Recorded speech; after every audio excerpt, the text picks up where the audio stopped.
¿Dónde es computer? Ahí va. Bueno, como vieron conmigo el martes, el Estado interviene en la economía para solucionar distintas y posibles fallas de mercado, ¿no? Entre estas fallas de mercado tenemos una que son los bienes públicos.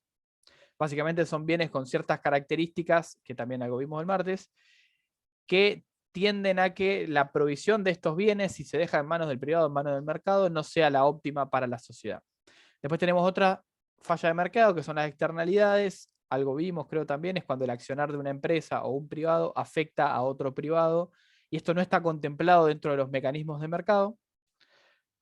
Tercera falla de mercado, la competencia imperfecta, también lo vimos como monopolio o poder de mercado, que es cuando, de vuelta, dadas las características de un mercado, la solución óptima, digamos, de competencia es que no haya competencia, que haya una sola empresa proveyendo el servicio, y por lo tanto, digamos, esa empresa tiene incentivos a cobrar un precio más caro que el que saldría si hubiera una competencia y ofrecer unas menores cantidades, con lo cual deja demanda desatendida, etc. Y por lo tanto no es una solución, digamos, eficiente desde el punto de vista social. Y por último tenemos un caso de información asimétrica, que creo que algo les expliqué, después no sé si lo termino de explicar en la clase, porque la verdad que no es tan relevante y no lo vemos como caso práctico, pero es otra de las fallas de mercado que se pueden presentar y después, si podemos, la explicamos rapidito. Bueno, las otras, digamos, cosas de las que se encarga el Estado, ya lo vimos en la otra clase, son evitar los colapsos de la economía, suavizar los ciclos económicos, y puede también buscar ciertos objetivos específicos como proveer ciertos bienes que considera meritorios. Por ejemplo, salud pública, educación, etc. Eso puede ser otro de los objetivos del Estado. Bueno, vamos por la primera de las fallas de mercado, que son los bienes públicos puros.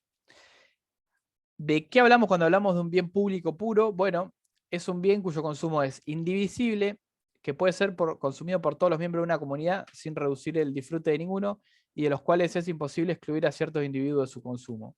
O sea, son bienes que tienen consumo conjunto, no exclusión y no rivalidad. En la clase anterior vimos nada más, digamos, dos características. La de consumo conjunto la dejamos por fuera, porque está medio metida dentro de lo que es la no rivalidad, digamos. Si hay no rivalidad perfecta, es que puede haber un consumo conjunto. ¿A qué me ¿Esto refiero era con? lo que dijiste de los aires, profe? Que, o sea, yo uso el aire y el otro es como que se le baja un poco la tensión y eso. Claro, iba por ahí. Ok, ok. Cuando hablamos de consumo conjunto, hablamos de que la utilidad la tenemos varias personas al mismo tiempo del consumo de ese bien. O sea, esos bienes se brindan y, digamos, no se puede brindárselo a una persona con facilidad, que eso medio que toca con no rivalidad y no exclusión. Pero bueno, es como un bien que brinda un consumo a un agregado de personas, o sea, a varias personas, a una comunidad entera. Ejemplo de esto es, eh, bueno, siempre el mismo ejemplo que capaz es medio choto, pero la defensa nacional, o sea, la defensa de las fronteras o del país. Eso se brinda a todas las personas fronteras adentro del país, digamos, independientemente de en qué parte del país estén.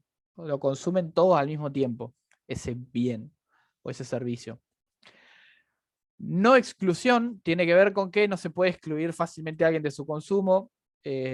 Con la luz, ahí Eduardo, ahí, como que Eduardo dice, bueno, te podés colgar. Para mí es más fácil que te excluyan del consumo de luz porque van, te cortan el medidor y teóricamente te estarían excluyendo del consumo. Entonces quizás con la luz o con el agua no se cumple. Con el agua alguien me dijo que no te pueden cortar el agua. Difiero, te pueden sacar el caño y te lo cortan, aunque no sea ético ni sea legal. Pero supónganse con la defensa nacional, no te pueden decir, no, vos estás en el país, pero te pueden invadir tu casa. Y no, porque el país se protege todo al mismo tiempo. Y aunque vos no pagues por la defensa nacional o la defensa de las fronteras, está y vos la disfrutás, digamos. Y no se te puede excluir del consumo de eso de manera barata o simple o fácil. Por ende no se hace. Y la no rivalidad tiene que ver con que lo consume un individuo más no afecta en calidad o cantidad el consumo del resto. Este es quizás digamos, lo que más se rompe dentro de los bienes públicos, el criterio que más se rompe. ¿Por qué? Porque llevado al extremo, cualquier, digamos, bien se puede congestionar y puede llevar a que se aumenta una persona más el consumo de ese bien, para vos caiga el disfrute. por ejemplo, no estamos hablando de la defensa de las fronteras y si tenemos la frontera o tenemos el país recontra explotado en gente, puede ser que disminuya el disfrute de ese bien porque ya, digamos, hay una situación de congestión de que hay demasiada gente. Es quizás llevado al extremo el factor, digamos, la característica que más se rompe con esto. Pero bueno, pensándolo dentro de marcos racionales, nada, se le puede dar quizás, se puede decir mejor, digamos, si un bien es rival o no rival, o sea, si hay rivalidad o no en el consumo. Por ejemplo, una plaza, uno puede decir que no hay rivalidad en el consumo porque vos podés estar disfrutando de un día de plaza mientras otra persona disfruta de un día de plaza. Genial, sí, pero si de repente hay un recital en la plaza y se llena de gente, que no es una situación tan atípica, sí ahora con el COVID, ¿no? Pero normalmente no es tan atípica, podría no serlo. Nada, tu utilidad por el consumo de la plaza se destruye, digamos, tenés 70.000 personas paradas al lado, no estaría bueno. Ahora bien, los bienes públicos van a ser aquellos que cumplan con estos 3 criterios y van a ser muy pocos, digamos, son medio prototípicos. No hay muchos bienes públicos puros. Normalmente lo que vemos es el cuadrito ese que tenían con Eduardo, que tenemos bienes de club, que cumplían con alguna de las características, con otra no, o los bienes públicos impuros, que también cumplían con otra de las características, con una sí, con una no, digamos. Y por último tenemos los bienes privados que no cumplen con estas características, digamos, son completamente rivales y tienen un criterio de exclusión muy simple. ¿Qué sucede con esto? Con los bienes públicos, bueno, sucede lo que se llama el fenómeno del free riding, digamos, o del pasajero gratuito. Y lo que pasa es lo siguiente, digamos, al no poder excluir a una persona de su consumo, al haber no rivalidad y al haber un consumo conjunto, digamos, todo eso se hace una conjunción y lleva a que, piensen lo siguiente, yo disfrute del consumo de la defensa nacional y diga, bueno, el día de mañana, si yo dejo de pagar por la defensa nacional, la verdad es que voy a recibir lo mismo de defensa nacional. O sea, porque que yo deje de pagar no cambia en el agregado de un país, tampoco va a cambiar mi disfrute del bien, porque no me pueden excluir del consumo de este bien, así que yo lo sigo disfrutando lo mismo y me lo siguen proveyendo lo mismo, así que la verdad es que sería una decisión racional de mi parte dejar de pagar por ese bien, ya que, digamos, todas estas cuestiones. ¿Qué pasa? Esa decisión racional que yo puedo tomar puede ser una decisión racional que tome todo el conjunto de la sociedad, y ahí sucede que si nadie paga por el bien no se provee. A pesar de que, digamos, nosotros derivemos una cierta utilidad del consumo del bien, estemos dispuestos a pagar por ese bien, bueno, pero digamos, en vistas de que si no lo pagamos probablemente lo recibamos igual, lo que termina sucediendo es que o no se provee el bien o se provee una cantidad muy pequeña del bien. ¿Por qué? Porque todo el mundo razona de esta manera, digamos. ¿Por qué lo voy a pagar yo? El agua. No, yo el agua no lo pongo como ejemplo, porque el agua si no pagás viene y te pueden cortar la canilla, digamos. Normalmente es un buen ejemplo, porque normalmente eso no pasa. Vos podés dejar de pagar agua y dale que va. Pero no es tan buen ejemplo. Igual sí sucede con el agua del free riding. Lo mismo con la electricidad, digamos, dejar de pagar electricidad y colgarte de la luz de alguien es lo mismo, o colgarte de la luz de la calle es lo mismo, digamos, es free, eso es lo que se conoce como free riding. Nada más que en esos bienes es más simple cortarte la conexión versus la defensa nacional, que no te pueden cortar eso. O que el sistema, qué sé yo, no sé la palabra. O el sistema judicial, por así decirlo, o el sistema de leyes. No te pueden excluir de eso. Y es al fin y al cabo un servicio. Entonces, podrías dejar de pagar impuestos tendiendo a eso, siendo que se provee de manera privada, ¿no? Porque los impuestos justamente son eso, impuestos sobre la persona. Si se provee de manera privada, vos podrías elegir no pagar por ello, directamente por ese bien o por ese servicio, y se va a seguir proveyendo y vos lo vas a seguir disfrutando, pues se provee al conjunto de la sociedad y no te pueden excluir. Entonces, digamos, tendría sentido no pagarlo. Dicho esto, digamos, dado que podría digamos, producirse mucho este fenómeno del free riding y llevaría a, digamos, proveer ese bien o bajas cantidades de ese bien, lo cual la sociedad no quiere. Lo que hace el Estado es meter lo que se llaman impuestos, de ahí el nombre, ¿no? Se imponen, y te imponen un pago, digamos, por esos servicios que brinda el mismo Estado también. ¿Se entiende esto? Como saben que puede haber el free riding, lo que le hace el Estado es ir y cobrarte un impuesto para financiar ese bien público. Y ahí el Estado dice, bueno, ¿cuánto de esto vamos a proveer? ¿Cuánto de este bien público vamos a proveer a la gente? Y más o menos se hace una estimación, lo que les parece más o menos correcto, y se provee una cierta cantidad de ese bien público. Una pregunta. Sí, adelante. Puede ser como cuando a mí me llega la boleta de luz y, por ejemplo, entre las características que te cobran puede llegar a estar el asfalto de la calle, o en otros casos obras públicas. Puede ser que ponen todo junto porque si estuviera aparte, no, ¿por qué lo pagaría? Claro, puede tener algo de eso. Mirá qué interesante. Yo nunca lo vi en la factura de luz, lo del asfalto, pero sí, esos son, digamos, Sí, no me acuerdo en cuál viene, pero sé que viene. No, claro. Esas son herramientas, digamos, que toma el Estado para hacerte pagar, digamos, por esa provisión de esos bienes públicos. De hecho, no recuerdo, mis viejos recuerdan cómo se construyó el asfalto ahí en mi barrio, pero no fue de esta manera. De hecho, lo pagaron los vecinos entre sí con algo de ayuda del Estado y fue bastante costoso, digamos, tener que ir vecino por vecino y que paguen, básicamente. ABL, alumbrado, barrido y limpieza. Sí, es un servicio que se presta a toda la comunidad y podrías elegir no pagarlo. El tema es que de vuelta es un impuesto. Estamos a lo que yo voy con esto. Eso que están nombrando son bienes públicos, digamos, con mayor o menor cercanía a un bien público puro. Lo que sucede es que ahí ya te están cobrando directamente por ese bien público. Entonces ahí ya el Estado está funcionando. Digamos. No es que se proveen de manera privada, de hecho con ningún bien público se hace porque tiene estas características, no. Pero sí, podría suceder también con ABL, digamos. Si se proveera de forma privada, vos podés elegir no pagar por el ABL, total, alguien va a pagar porque se barran las calles, es muy probable. El tema es que si todo el mundo piensa así, las calles estarían todas roñosas porque nadie pagaría lo suficiente. Ahí el Estado va y te dice, bueno, te cobro por el ABL, te obligo porque viví en la ciudad y porque soy el Estado y lo puedo hacer y porque proveo esto. O sea, este es un ejemplo alterno, pero como cuando empezaron a usar todos el IFE para los dólares. Fue No, como que en un momento empezaron todos, me parece nada que ver, pero mandale. o sea, nada que ver, pero es como una aglomeración de gente que no conviene. Y esto No, sería lo mismo, o sea, si es- dejan de pagar todos, ¿no? eso va por otro lado. Ahora si querés lo Por vemos, otro pero lado, va por otro lado. perfecto, Sí. de una. Sistema de salud público, por ejemplo, también ahí me pone Marco al privado. Sí, es otro gran ejemplo del sistema de salud público.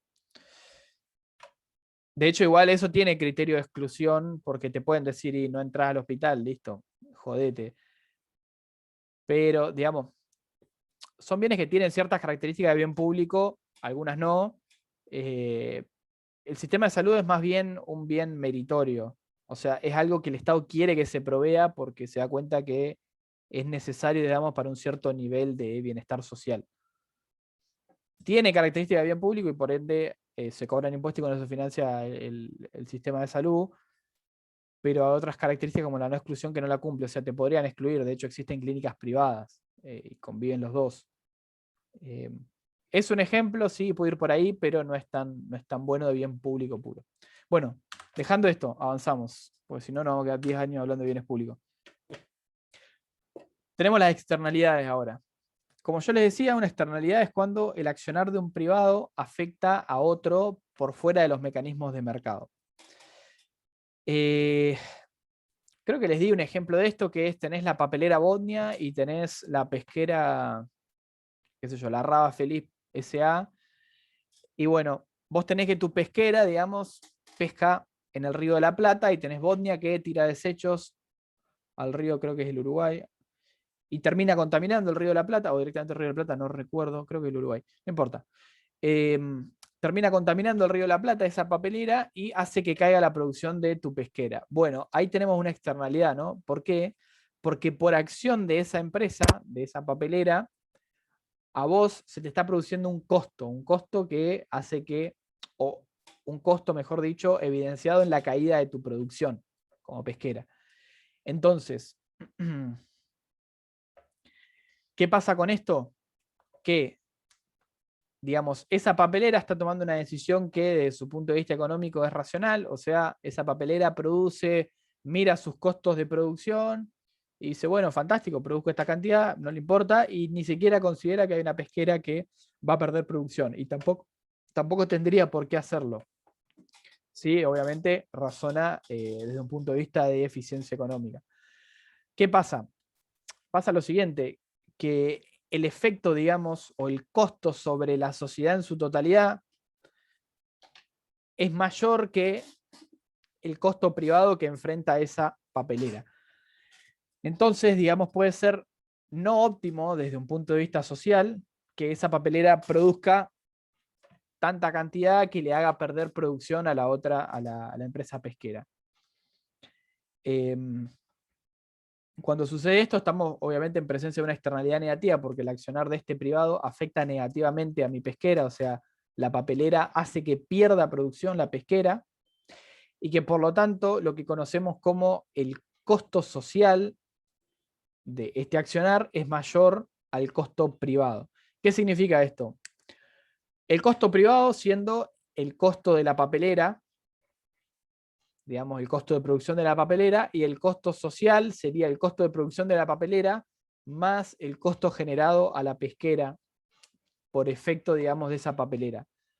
Fíjense que si ese costo existe, digamos, o sea, si la papelera está afectando a la pesquera, ese costo social va a ser mayor al costo privado, digamos.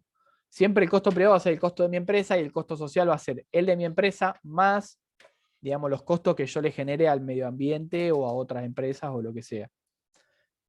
Ahí obviamente, como estamos hablando de costos, estamos hablando de una externalidad negativa. Se pueden dar, digamos, del otro lado, externalidades positivas. Si tenemos, y esto ya dimos el ejemplo, pero lo volvemos a tocar, el ejemplo del desarrollo de una vacuna, por ejemplo, en el país.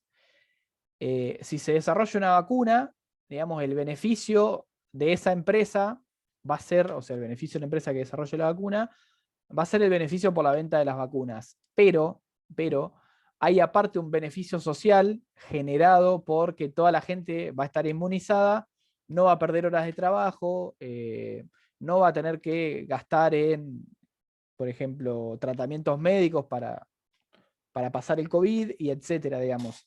Esa vacuna está generando, además de los beneficios para la empresa, está generando beneficios al resto de la sociedad, producto, digamos, de que ahora la gente está inoculada y no se contagia de coronavirus. ¿Se entiende esto? Entonces, en este caso, digamos, ese beneficio privado que ve la empresa no termina de captar el beneficio total que genera a la sociedad el accionar de esa empresa que desarrolla la vacuna. En este caso, el beneficio privado de la empresa es menor al beneficio social, que es el de la sociedad, ¿no?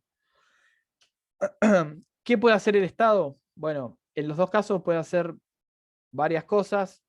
Les tiro por si les interesa. En el caso de una externalidad negativa como la que planteamos al principio, lo que puede hacer el Estado es cobrarle un impuesto a la papelera y con la plata de ese impuesto va y subsidia a la pesquera, por ejemplo, ¿no? Lo otro que puede hacer es determinar quién tiene los... ¿cómo se llama esto? ¿Quién tiene la propiedad del río? O sea, quien tiene la propiedad del río sería quien lo puede explotar. A la papelera le interesa tener la propiedad del río para poder contaminar sin problemas, y a la pesquera le interesa para que no le contamine el río y poder pescar sin problemas. Y mediante, digamos, definir cuál de las dos empresas tiene los derechos de propiedad del río, se puede después llegar a un acuerdo que sería óptimo, digamos, desde el punto de vista económico y social. En el caso de la externalidad positiva, lo que se puede hacer muy simple es, bueno, vos tenés esta empresa que va a producir una vacuna contra el coronavirus que afecta de manera positiva a la sociedad. Bueno, yo la financio, o sea, le doy un subsidio y hago que internalice parte de ese beneficio que le genera a la sociedad, lo internalice como beneficio privado. Entonces está, digamos, mayormente incentivada o incentivada en mayor medida a proveer esa vacuna, digamos, a hacer ese desarrollo.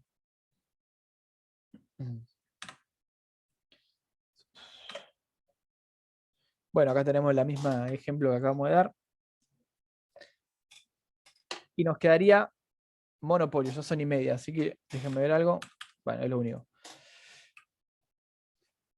Con el monopolio pasa lo siguiente, dadas las características de un mercado, digamos, es, como les contaba al principio, es óptimo desde el punto de vista económico que quede una sola empresa proveyendo el bien o el servicio. ¿Qué sucede con esto? A pesar de que sea óptimo desde un punto de vista económico, no es óptimo desde un punto de vista social, digamos, dado que el monopolio va a tener cierto poder de mercado por ser la única empresa que venda ese bien o ese servicio, digamos, eso le brinda cierto poder de mercado que hace que el monopolio actúe a modo de maximizar sus ganancias y genere, digamos, que se pague un precio más caro por el producto y se provee una cantidad menor a la que, digamos, saldría si esto fuera un equilibrio, digamos, de mercado competitivo, si pudiera haber competencia.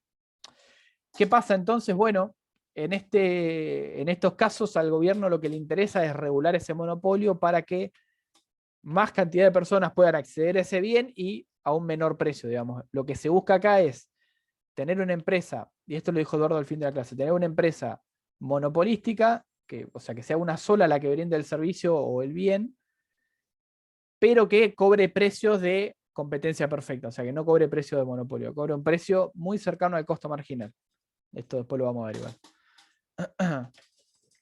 O sea, que no te lo maximice, que no sea lo máximo que vos podés pagar. Exactamente, que no, digamos, te cobre ese precio acorde a tu máxima disposición a pagar. Ok. Entonces, digamos, lo que se busca de esa manera es, de vuelta, atender a la mayor cantidad de demanda posible con un precio, digamos, de competencia perfecta.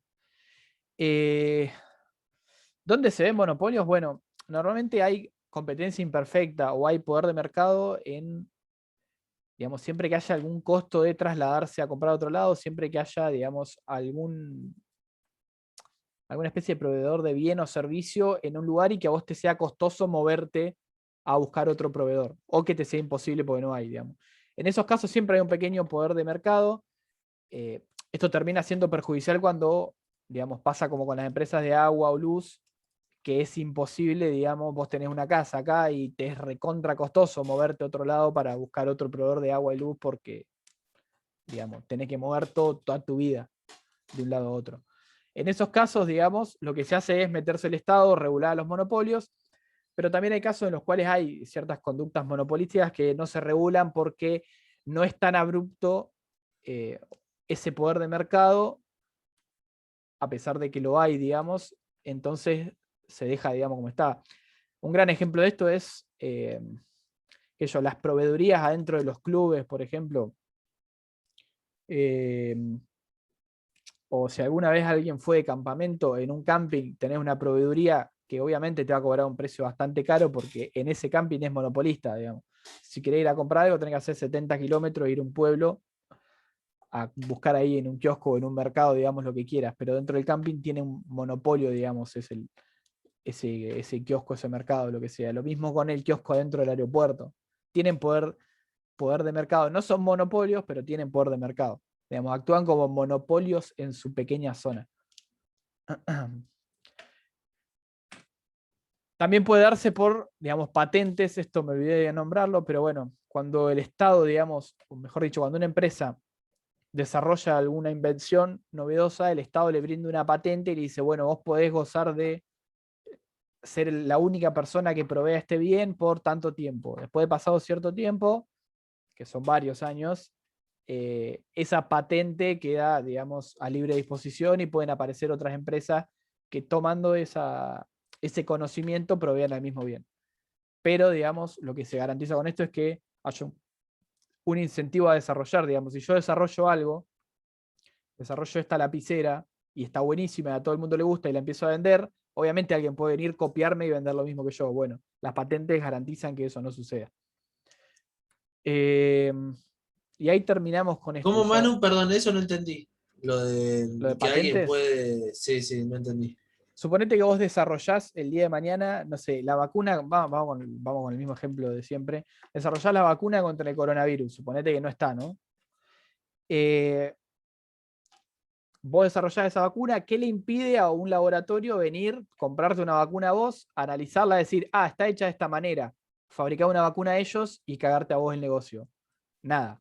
De entrada no les pediría nada. Bueno, las patentes lo que hacen es, vos desarrollaste la vacuna, la patentás, digamos, patentás el proceso para desarrollar esa vacuna específica, y ahí lo que lográs, digamos, es que ninguna otra empresa pueda copiar ese desarrollo tecnológico que hiciste y ese producto que estás vendiendo. Porque Ok. Apple es el único que vende iPhones con la forma del iPhone, con las características del iPhone, porque está patentado, digamos. Porque, bueno, así con un montón de cosas. Todas las tecnologías así nuevas que salen normalmente se patentan y las vende una sola empresa en un primer momento. Después de una cierta cantidad de tiempo, esa patente sale del mercado, o sea, se pierden los derechos y cualquiera puede, digamos, pasar a producir ese bien. Una pregunta. Sí. ¿Cómo patentás un producto? ¿Qué tenés que hacer para poder patentarlo? Tenés que demostrar, digamos, que vos tenés algo que no es copia de nadie, digamos, que vos te hiciste un desarrollo y tenés que ir a la oficina de patente. Más que eso no me pida porque la verdad que ni idea. Bueno. Claro, es como acá que en Argentina iban a empezar a hacer la vacuna, la Sputnik. Bueno, O sea que no estaría patentada. no, eso es cesión de patente, o sea, ellos te Ah, permiten a vos proveer ese bien. ok. Bueno, con Huawei y con Xiaomi repasa eso que se copian de los teléfonos de iPhone. De hecho, la industria china explotó por lograr, digamos, aprender de los productos que fabricaba Apple en su país. Un comentario. Sí, adelante. La patente, cuando uno desarrolla una patente, existe el registro de patentes nacional y eso te permite que en la medida de que no exista ningún producto similar, registrarlo para que tenga validez en el país. Cuando uno quiere tener la patente a nivel internacional, lo que tiene que hacer es patentarlo en distintos países. Por eso es un trabajo más costoso, digamos, una gestión más costosa. Pero cuando en nuestro caso ahora está el tema de las patentes, lo que ocurre es que hay una cesión, un permiso y se le cede a un laboratorio nacional bajo algún acuerdo internacional para que pueda producir la patente en el país. Esta situación, históricamente lo que ha pasado con los medicamentos es la idea de muchos países que no quieren pagar patentes, lo que hacen es trabajar sobre el genérico. Y entonces esto es producir el ácido acetil salicílico. En lugar de producir la aspirina, con el nombre que es un nombre comercial, bueno, producen la droga base o digamos, el genérico detrás. Y entonces evitan, entre comillas, pagar el derecho de patente a la empresa que desarrolló ese medicamento o el producto que sea. Esto es lo que normalmente se hace. Hay productos inventados y que están registrados solo en el país. El problema de eso es que alguien puede tomar esa patente e ir a otro país y registrarla en otro país. Y entonces al registrarla en otro país, cuando el argentino que inventó lo que fuera quiere ir a ese país, se encuentra con que esa patente ya está registrada. Aún no habiendo sido el inventor, pero esa patente ya está registrada. Entonces ahí vienen problemas de juicios, bueno, y acuerdos. Generalmente el que lo hizo es porque quiere cobrar un dinero, si, más allá de decir, quiere obtener una renta porque le ganó de mano. Es decir, le ganó de mano al inventor. Este es parte de también situaciones que suelen ocurrir. Edu, ¿te hago una consulta? Perdón. Dale. Lo que dijiste recién de eso de genérico, que hacen el aceite, el coso ese para la aspirina. Sí. ¿Qué hacen? ¿Un proceso antes de la aspirina, cosa de poder venderlo así, o no, hacen la aspirina directamente? Es que la aspirina es el nombre comercial. El Ah, ácido ok. el ácido acetil salicílico es el genérico detrás de la aspirina, es la droga. Entonces, simplemente no la llamás aspirina, la llamás ácido acetil salicílico y ya está. Esto hay muchas drogas que cuando vas a una farmacia, el farmacéutico te dice, ¿qué quiere? Le recetaron, no sé, paracetamol o le recetaron el nombre comercial. Bueno, entonces, el nombre comercial no, a mí me dieron el ibuprofeno, bla, bla, bla. O en rigor dice, pero mire el farmacéutico, dice, mire que también tengo el paracetamol, que es lo que está detrás, y de la marca Juancito. Y como lo que vos necesitas es la droga base, en definitiva, te puede dar lo mismo. Nada, ese es el juego, sobre todo en medicamentos, está muy desarrollado. En otras cosas, se darán cuenta ustedes que es como si dijéramos la producción de un televisor, la producción de un celular. Lo que está detrás son todos iguales. Después viene la marca, la patente, pero no hay grandes diferencias. Por eso se ensamblan televisores en Tierra del Fuego o celulares en Tierra del Fuego en base a acuerdos internacionales. Nada más. Ese lo vamos a ver cuando veamos función de producción y demás, más adelante. Bueno, ahí En dejo, Eduardo, principio, te dejo. dale, voy yo. Déjame que te paro la Dale, grabación.